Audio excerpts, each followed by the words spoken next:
Welcome back to Fourth and Troll Fantasy Waiver Wire, baby. Let's get after it. Week 8 coming up here on Fourth and Troll Fantasy, the most entertaining fantasy show on the planet. I'm Noah Selby. I'm Wes Selby.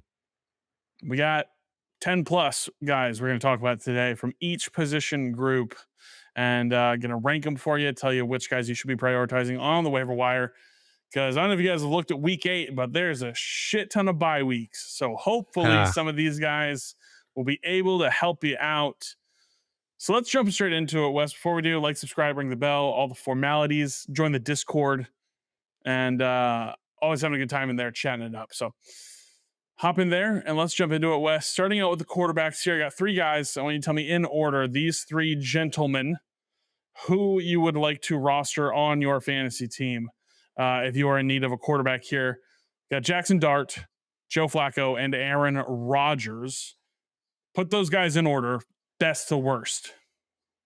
Number 1's going to be Jackson Dart because he's got the best rushing upside and he's using his legs to score on the ground. And seems like the Giants are able to put up 20 to 35 points a week. We'll see how that works next week against the Eagles again. But I like Jackson Dart rest of season.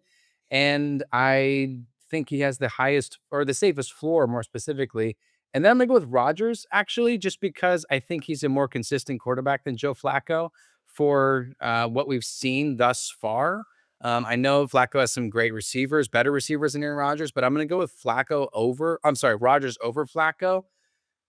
But I mean, you've got the ceiling play of what Joe Flacco just did on Thursday night. So I understand if you disagree with those, with which one you'd rather have, but that's my order.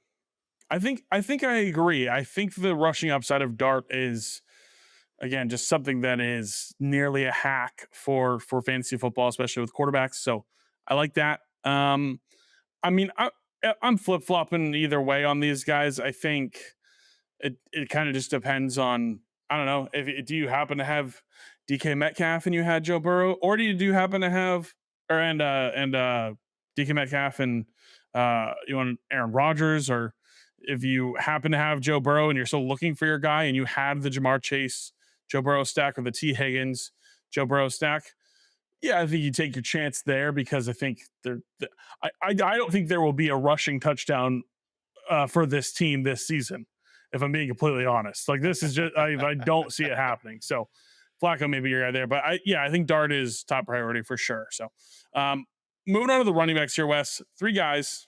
Let's talk about them. A little bit of a dare I almost say a breakout game. Let's hear what you have to think about from Kyle Monangai.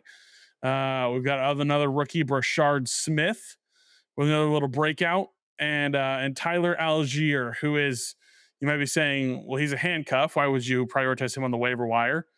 Who plays against the Miami Dolphins next week, or for week 8. And if you have bye weeks and you need a fill-in, flex spot Tyler Algier would not be the worst decision you could make. So he's got some value in and of himself. But how do you have those three guys ranked?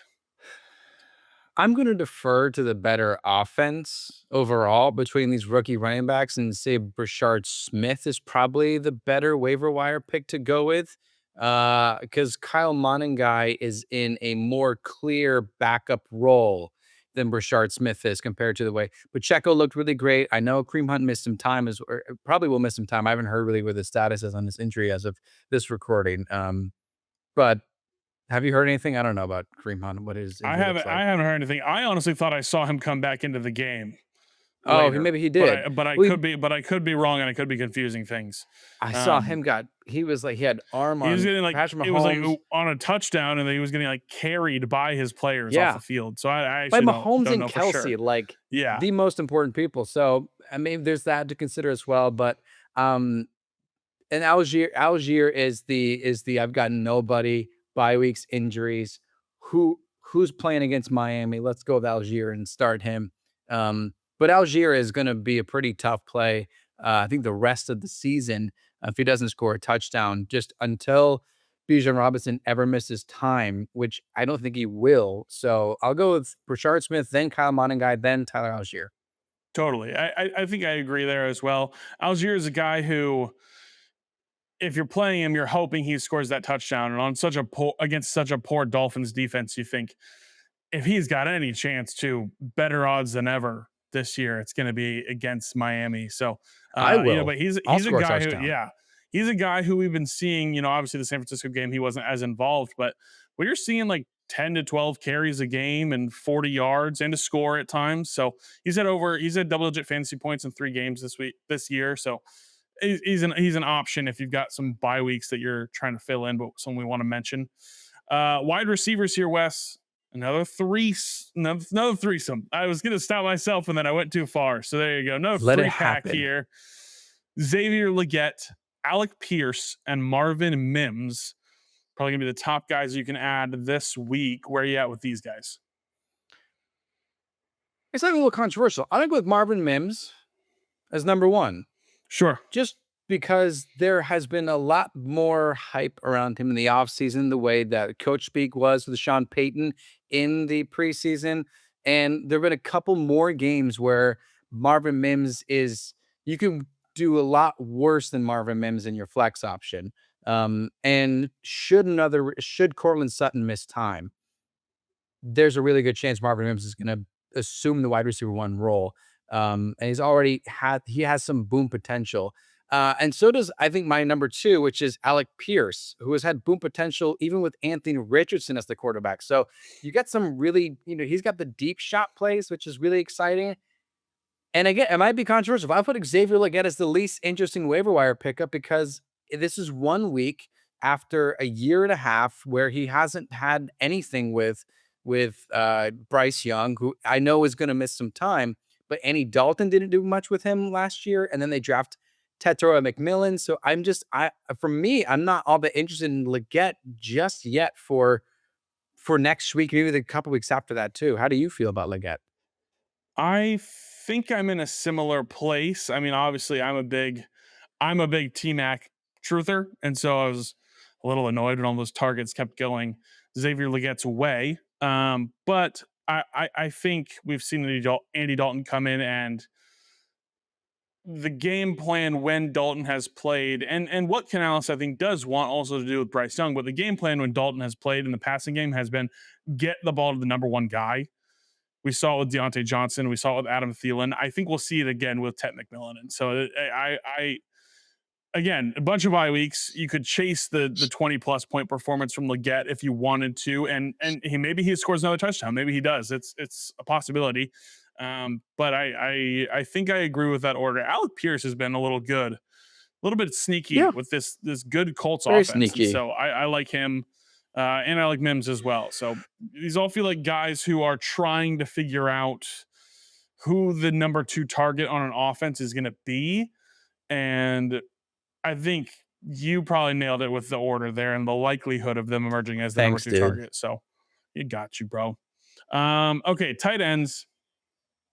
Just two guys here, but two guys who had massive A weeks. twosome. Twosome, just a good old one-on-one, just a good old all right. So okay, Aronda Gadsden, he had a big week, as well as Pat Fryermuth. These two guys, you prefer one over the other? I do. And the truth is, long term, I defer to Pat Fryermuth. I defer to the Muth to get Luth for the rest of the season. As much as I love Gadsden, I think the wiser waiver wire choice is going to be Pat Fryermuth because of all of the options we have seen with the Chargers. I don't know how often we're going to see Aronda Gadsden as like a week to week great choice. A really fun, exciting ad. He's a rookie that I was in love with. I was talking on him in the offseason a lot. I called him like a Mike Evans at tight end. So I love Gadsden. I just feel like it is a more grounded choice to take the veteran Pat Fryermuth, if he's available, with what he just did with Arthur Smith, who is obsessed with tight ends. All of them had like 15 points on Thursday night. That's my take. I think I disagree. I think I would chase Gadsden. I think the momentum has been swinging. Uh, and I know that one game was without Quentin Johnson. Another one was Quentin Johnson's first game back from injury. And I know not every game the Chargers will be down like that. and be needing to kind of claw back that way. But I think the Chargers uh, are just going to try to not run the ball anymore. I don't think they're going to be able to trade for someone, and I think they believe that the passing game can just help them kind of just subsidize for the running game that they're missing, and maybe the Yeah, short area plays that they need and the short yardage plays do go more to Gadsden. I mean, he had I think it was not was it 9 catches, 7 catches for 164 yards. Goodness I gracious! Like yeah, I what the love him. hell? I know. Yeah, I'm not saying you don't. I'm not opposing you or anything. I'm just saying.